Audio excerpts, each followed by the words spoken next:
Green light, they're away. And they're all in their positions, ready to go. There's the light up. In true Mildura stock. The green light's on. It was a beautiful start. He's trying to get across. Hello to Burning Questions, a special Burning Questions. It's Miracle Mile week. Well, for me, a bit close to home. It's Birchip Cup week as well, but we won't dive too much into that one. This is one of the great weekends of harness racing. And to help us preview the racing in Sydney, I've brought in the number one race caller, Freddie Hastings, who wasn't put up enough the first time you jumped on, Freddie, or even the second time. And I really appreciate you coming back for more. Welcome to the show. Yeah, good to be on, Tim. And yeah, you were very gentle with me the first two times. I thought I'll come back, and that appearance fee was just too big an opportunity to let go. I'll get my team to send that over as soon as possible. Sure. Look, I'll tell you what, you're great, Freddie, but this is a big result here. I've been able to get Jodi Quinlan on for the first time ever. Burning Questions debut. Jason Bonington tried many times. I've tried a couple myself, and I basically said yesterday to you, Jodi, what is it? You just don't like me. And I've been able to get you over the line. So thanks for jumping on. Okay, no worries. And look, I can't get rid of Andy Gath. That's how much he loves this show. Andy, where do we find you today? Yeah, currently at Warwick Farm at the yearling sale complex. They're looking at a few yearlings. But looking forward to tomorrow night like most harness racing people are. Yeah, for sure. Hey, just before we get stuck into the questions, I'm the only one here that's got no real connection to the Miracle Mile. Jodi, just let's quickly reflect. 2004 Sochiola, I'm sure that's a career highlight for you. Yeah, absolutely. I still think now it's the pinnacle of my career, yeah. Just being at Harold Park, the atmosphere there was second to none, and you don't get that atmosphere these days now at the tracks. Yeah, I mean, what's your recollections? I've seen some photos posted on Twitter over the past few days. I mean, I didn't realise the sorts of crowds they used to get there. Yeah, it was amazing. I mean, when I was younger, you used to see people, they'd take their hat off and put it to the crowd like that as they went along. And that was one thing I always wanted to do, and I got to do it there. And it was just amazing. Like the people were hanging over the fence and they were just screaming all the way after the race. You go up and back and do sort of half a lap up the straight and back, and they were just hanging over the fence yelling. And yeah, the atmosphere I've never been able to beat to this day. Yeah, wow. What a memory. Andy, your memory, Catch a Wave a couple of years ago. Remember if he was where he was in the market. I mean, he wasn't a shock result, but I don't think he was favourite to win that Miracle Mile. I think he was about third or fourth pick, actually. So, yeah, he was obviously coming off the Chariot's win. He was able to lead and get the job done. And, yeah, it was great atmosphere there. But I was there the night Jodi won it, and, yeah, it was unbelievable. The atmosphere Harold Park used to create with the crowd and everything. So, I understand why she's still thinks it's the pinnacle of her career. And for me, too. It's just, it's the ultimate race in my mind. Yeah. Wow, looking forward to it. And Freddie, you're lucky. You don't even have to train the horse. You can just turn up every year knowing you're going to be a part of it. Yeah, it's a pretty privileged position to be in, Tim. You sort of, as a kid, you wanted to. Well, I always wanted to be a race caller, and I always wanted to be. Everyone used to say, "Do you want to call a Melbourne Cup or do you want to call a Golden Slipper?" But it was always a Miracle Mile, and that's the gospel truth. And pinch myself that tomorrow is going to be Miracle Mile number 15 for me. But I've seen pretty much most of them. And what Jodi was saying there about the crowds and the atmosphere, and there was always that element of excitement if you go way back into the 70s where your sectional timing, you didn't really get the sectional timing flash onto the board, and the way of knowing they were on target to better 2 minutes. Now we're talking 2 minutes back then. Now we're talking about they might run 147, 148 tomorrow night. But to be aware that you were going inside of a 2 minute mile, they had blue lights. And if the horses were able to get past that position, they were set out every 400 metres. If they were able to get past the blue light, you knew you were on track to break 2 minutes. And there was always this excitement as the horses went past the marker, whether the blue light had come on yet or not. So very exciting. And tomorrow it's going to be an absolute cracker.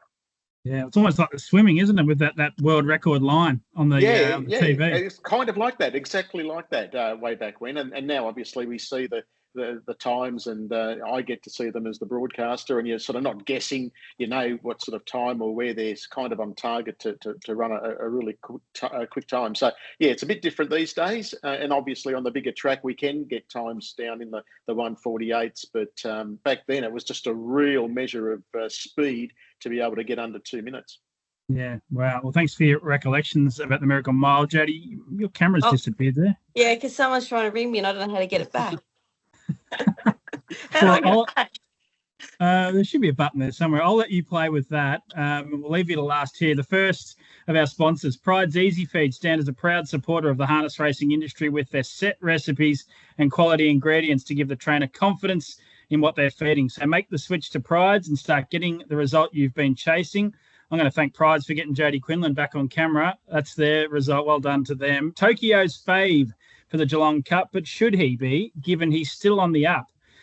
We're talking about tonight's racing, the APCO Geelong Pacing Cup Group 3 race. I'll go straight to you here, Freddie. I know you won't be completely across the Victorian form, but this is a great little race. 6 horses in all, and really none of these would shock if they won. No, look, I think the answer to your burning question is I can see why Keying Tokyo's favourite, but it's taking on a couple of really nice horses drawn to its outside.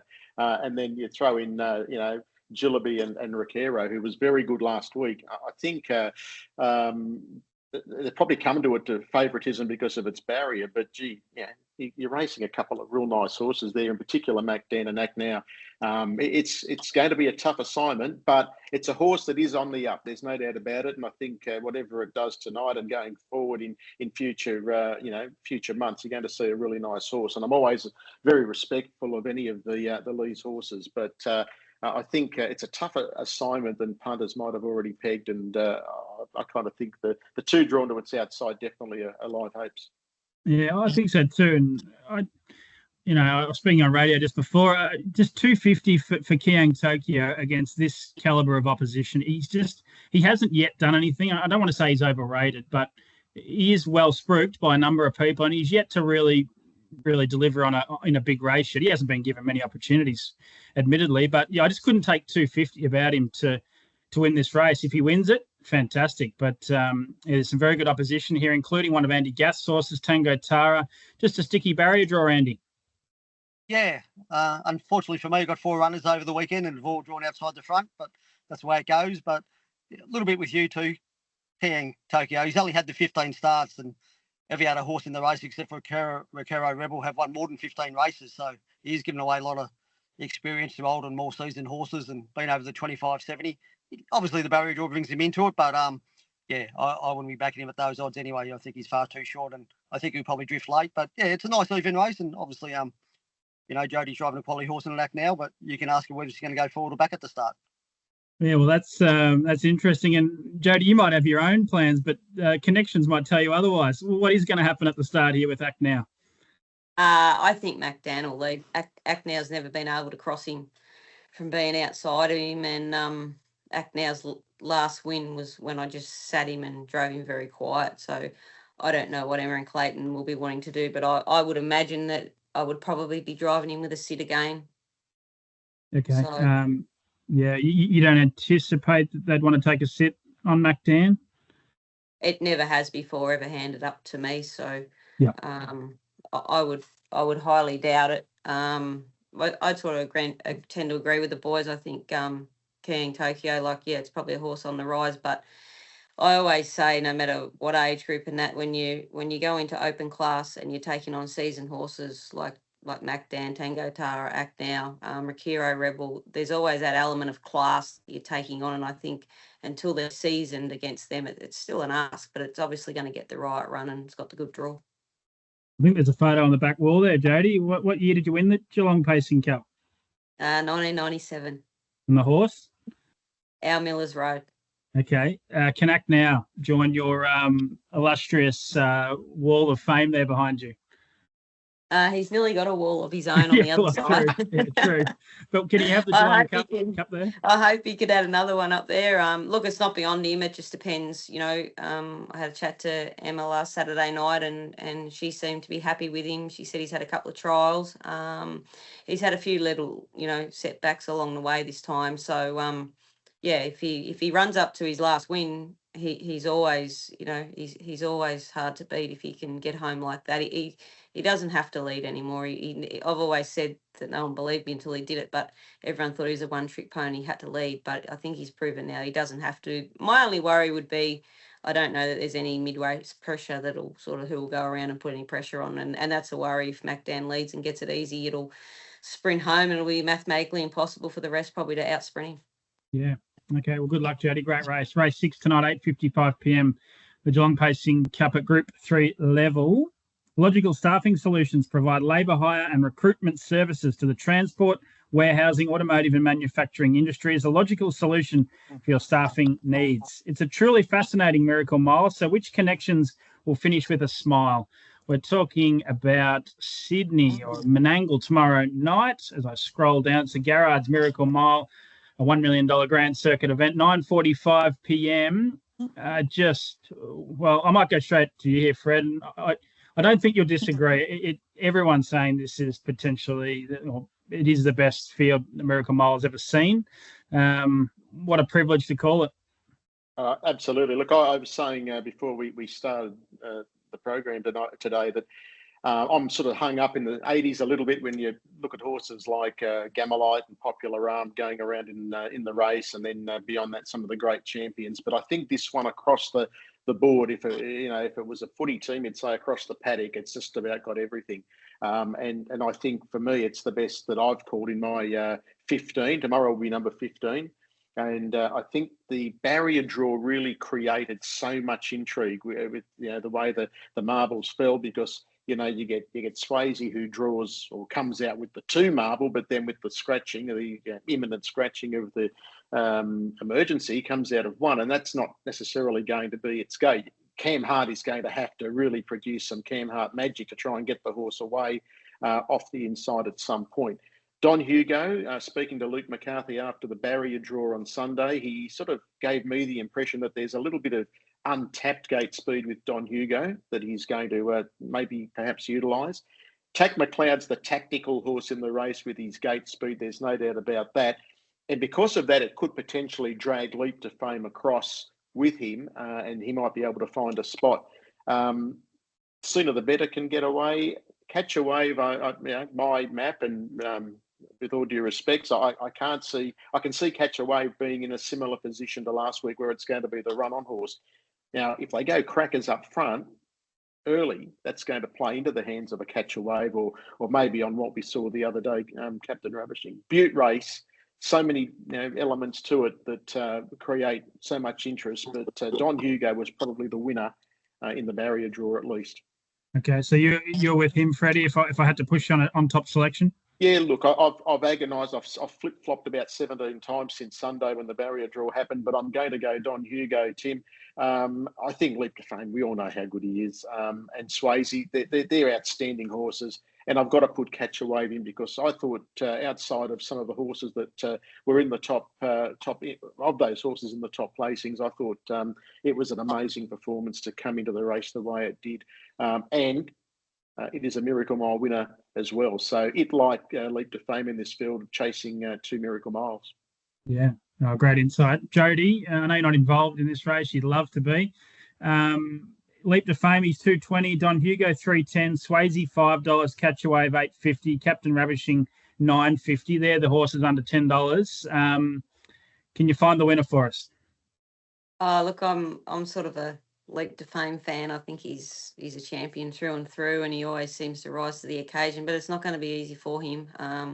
Swayze, just being drawn where he has, he may get in a pocket, but them Sydney drivers usually push out pretty good and get into a spot. So, but look, if they go hard, Kate can be running on also. Don Hugo, if it gets out and gets a posse and sits on him, if the other two go mad, they can sort of run on it. It's an intriguing race, and I think whoever has the best run will win. Yeah, it's going to be great. I think a few drivers Saturday night, Jodi, will just be hovering around a TV or two, I reckon. Yep. Down at Menangle. Andy, really exciting for you to have Catch a Wave in the race. He was outstanding last weekend, savaging the line. 8.50, as I said, so he's on the 4th line of betting. Tricky barrier draw again. Can he win? Well, he needs a lot to go right. The one thing we know for sure is this race, it's pretty hard to map, but he's going to settle last. So he's going to have to pass every horse to win the race. And for that to happen, it's got to be a sub-26 first quarter, and they're probably got to get home in 27.5 like they did last week. So what has to happen? It's probably the best I've ever had him. So if opportunity does arise, he's going well enough to win. Happy to be in the race. Great to be a part of it. Such a great race. And, he knows a lot to go right, but if it does, I'm sure he's capable of winning. But yeah, I'll be sitting back and enjoying it like everyone else. And if I win, I'll be very happy about it. But yeah, but I'm sure he'll run a great race regardless of whatever happens. Who's the toughest to beat in your eyes, Andy? Leap to Fame, he's 220 favourite, or are you more worried about a Don Hugo or a Swayze? Well, you know what you're going to get from Leap to Fame every start. You know, he's a horse you can trust, unlike mine. Yeah, so he just produces every start. I was talking to Grant before, said I got to go do burning questions. He said, go and tell him I'm going to go back at the start. So I haven't said that, but I don't think that's going to happen. But but yeah, he's the one horse that, well, him and Swayze, they're the two horses capable of sitting in the death and winning. I'm not sure the others can. So whoever sort of gets that spot, just be interesting. Swayze, if he does get off the pegs, then Leap to Fame is in the death. Does he? You know, Cam just pull out and just make it a war of attrition, which you know, will work in my favour. So no, looking forward to it. Yeah, going to be great. Well, good luck, Andy. Go the Victorians. That is the Miracle Mile preview there. Get ready for the inaugural 2025 APG Adelaide Yearling Sale, February 3, featuring 3 major sales races in Adelaide, Port Pirie and Mount Gambier. Don't miss your chance to invest in a champion. Find all the details and register as a buyer at apgold.com.au. At APG, there's a horse for everyone. Chucky is yet to get his Group 1, but is the Hammerhead where he'll get it done. We're talking about Kiang Chucky, who goes around in the Group 1 Yabby Dam Farms Hammerhead Trotters Mile, race 5 on the card at 8:32 p.m. tomorrow night. Who will I start with here? I'll go straight back to you here, Freddie. I went back through Kiang Chucky's record last night. I was staggered that he hadn't won a Group 1. Sometimes these horses that race at the top level, you know, you just assume that they have, but he's had plenty of goes at Group 1 races and got close, but is this the time he can break through at the elite level? It is the time because the horse is going so well at the moment, but can he do it tomorrow night? I can't get the performance of Oscar Bonavina's Menangle debut out of my head, and Andy and Jodi no doubt will agree here that going to Menangle for the first time, sometimes horses can get a bit lost, and even though it's a nice big track, sometimes it takes a run or so to acclimatise to the open expanses. Oscar Bonavina just did it on his ear, and it was super impressive. I love the Locomotive. We've talked about the Locomotive when I've been on your program before, Tim. Big, robust trotter, and you know, he loves Menangle as well, being trained here in Sydney. Can Kiang Chucky win? He possibly can. Will he do it tomorrow night? In my opinion, I think he's going to have to really be at its best because Oscar Bonavina was super on Menangle debut. The Locomotive loves the joint. Yeah. Jodi, your opinion here? Have you got one? You know, you know plenty of these horses, particularly the Victorians. You know, Zeus was really good last week at Melton. Kiang Chucky, he's right in the zone at the moment. And of course, the Locomotive winning the Inter-Dominion and going so close in a Great Southern Star behind the Great One. What's up, party time? Yeah, look, there again, I sort of point more towards the more seasoned horses. I think on a Oscar Bonavia, whatever his name is. He's seasoned. One horse. He's been there and he's done it all before. The Locomotive, you know, he probably maybe the first heat of the Great Southern Star might have just zapped him a bit. He went absolutely sensational and he was found wanting the last little bit. But I'd probably tend to go towards Oscar, I guess. Yeah.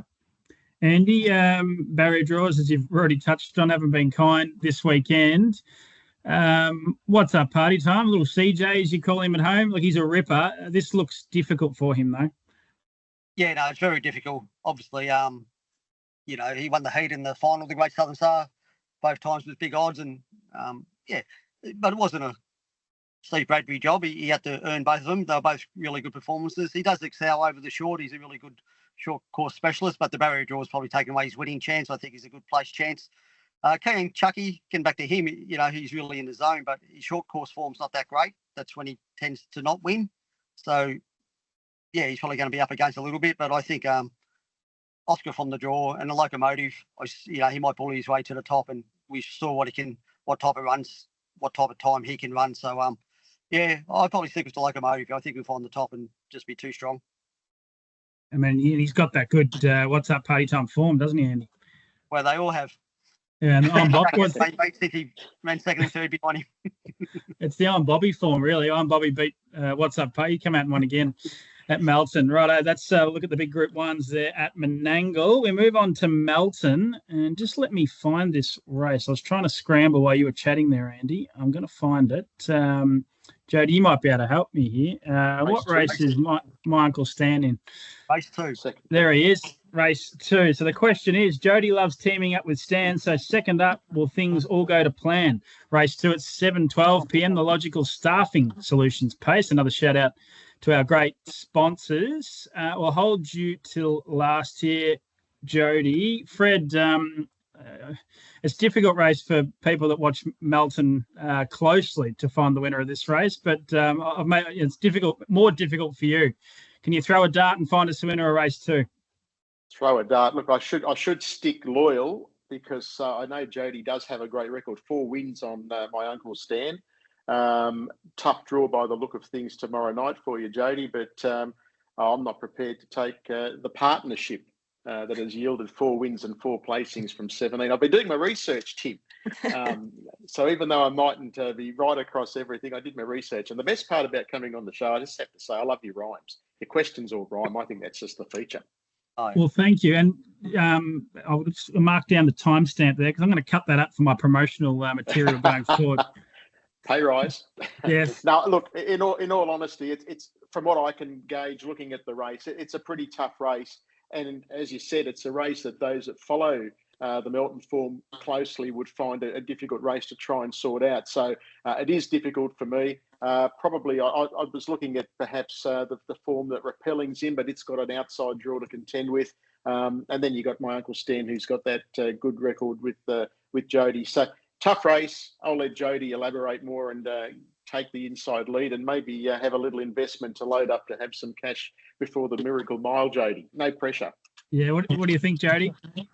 Yeah, look, he's a horse that obviously he relies on luck, and he's going to have to rely on luck again. His greatest attribute is his speed, and if he can come off back of a helmet of one and just go quick, one short, sharp sprint, that's his forte.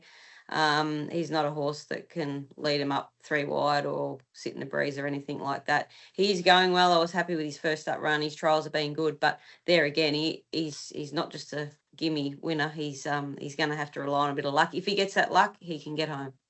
Yeah.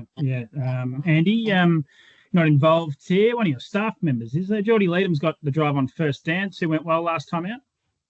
Yeah, no, it's a tricky race, and in Victoria, these short races we've gone the 12 runners now, which makes it a lot more difficult if you have drawn the back line or you've sort of drawn out wide. It sort of makes it pretty hard to negotiate a winning run when there's so many horses in the field over the short. So, as Jodi said, he's a quality horse. He's qualified for some Group 1 races along the way. He has got a really good turn of foot on him, but he needs luck. But I think whoever wins this race is going to be the horse that has the luck. I don't think anything can dominate. It's a pretty tough field to work out. So, it's probably a race you've got to have a few bets in and just hope. Yeah, I ended up with number 12, Blake Bolak, on top. I know he's got a 0 next to his name, but I think, tell you what, just about any horse would have had a 0 next to his name with the run he copped in the Hamilton Cup. He found the front and just got hammered relentlessly, and then he dropped out. But all his form prior was outstanding. I reckon he ran a great race in the chair to you one night with Tango Tara, Andy, I reckon, from memory. Yeah, he did, and his short course form's really good. I think he, Terang, did he win one night? Did he beat Ultimate Vinny? And he did. He did. So, no, he's beaten, German 3-4 horses, and he's a really good short course horse. But he's going to have to work pretty hard from there. But probably the best horse in it from the worst draw. Yeah, that's the way I saw it. Ahead of Smoking Ace, who's drawn well, might be able to lead. Didn't love his trial, and a bit of a no-guide run first up in the Bonanza. Jack O'Connor's another one at odds, drawn 3. Went well first up, running 3rd last time out. Righto, Freddie, you've been on twice. I remember one winner in the Sharps Bakery Best Bets segment. Have you got 2 winners or 1? The 2. I don't want to Skype, but 2 because I come up with Don Hugo at the That's odds right. in the final. Well, get us 3, please. Get us 3 in a row. On the hat trick. All right, race 1 tomorrow. I was really impressed with the run of Al Luciano last week in the Chariot. Stone motherless near the turn.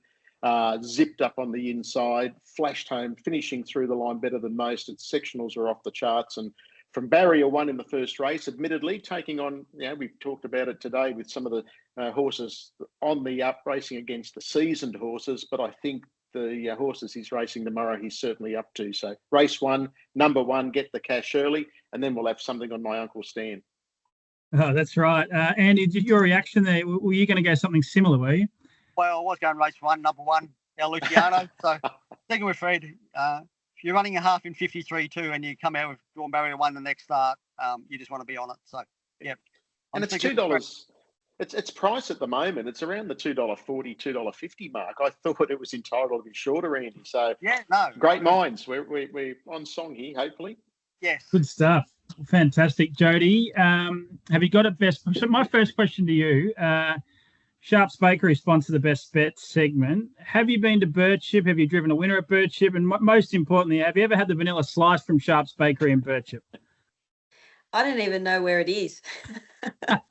Well, if you follow my Twitter handle this weekend, you'll certainly know about it. I haven't driven a Birchip, and I don't plan to. Well, I'll take it from me that the vanilla slices are outstanding. Can you find us a winner, though? I've put you on the spot a little bit, but if you've got a winner for us somewhere across the country this weekend. We can't go past those two boys, but I can't say that horse again. But like Andy said, when they run them halves, how can you go past them and draw on barrier 1? So maybe I'll just say, put the pressure on myself and say, go each way, Uncle Stan. Okay. Each way, Michael Stan. Yeah, that's right. I fancy one tonight, Geelong, but let's look towards Saturday night. There is 2 I like here, but we'll just stick with 1. Race 7, number 12, New Shuffle for Phil Cherkop and James Herbertson. He's quoted as a $2.50 chance here. I think that'd be a great bet. His 2-year-old form was outstanding. I think he sat parked in the 2-year-old Vicbred final to Always Hot, Fred, and ran him to 6 metres. He's come out as a 3-year-old, won his 2 starts as a 3-year-old. He's a lazy customer. You could put little question marks next to him if you watched his replays, but I think he's one of those horses that he just does what he needs to do, and I reckon this race is very, very suitable. So race 7, number 12, New Shuffle.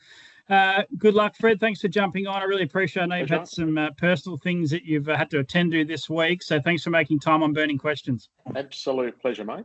Anytime. Great and good calling on Saturday night. Andy, you're just living the life. Another holiday for you. Slight working holiday.